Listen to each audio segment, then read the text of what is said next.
Welcome to the dark tactics of World War I, the architecture of hell. The generals promised glory, but they delivered a tactical nightmare. World War I wasn't just a stalemate. It was a laboratory for horror, analyzing the tactical shift from honorable combat to industrial slaughter.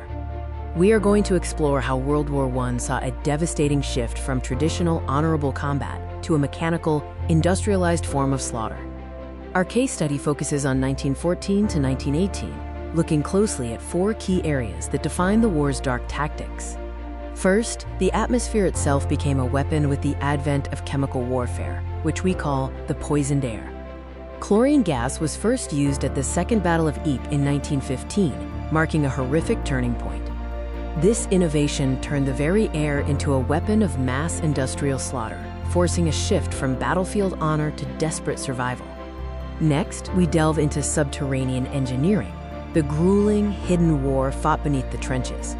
The sapping process allowed armies to expand defensive lines without exposing troops to enemy fire. This was a slow, grueling work of territorial gain, establishing the permanent, unmoving front lines inch by inch, often in the cold, quiet night. Our third key area is industrialized attrition, particularly the defensive architecture designed to maximize casualties.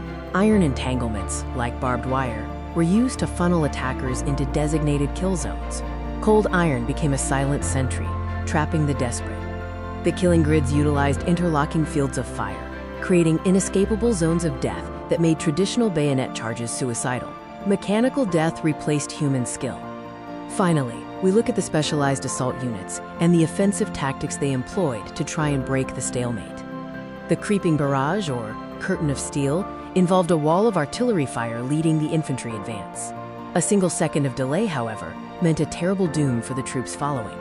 Tanks, or the Iron Beasts, were designed to break the tactical stalemate, ignoring the lead that stopped the infantry in their tracks, allowing for the first major breakthroughs. Beyond the formal tactics, the conditions of the trenches themselves were an ever-present source of horror. With conditions like trench foot, the ground became a liquid grave, sometimes swallowing the healthy before a single bullet could even strike them. Mining teams planted massive explosive charges beneath enemy strongpoints. The earth itself could shatter, turning the very ground into a fountain of fire that shook the world, such as at Messines. As we conclude our analysis, we look at the enduring impact of this brutal, mechanized war.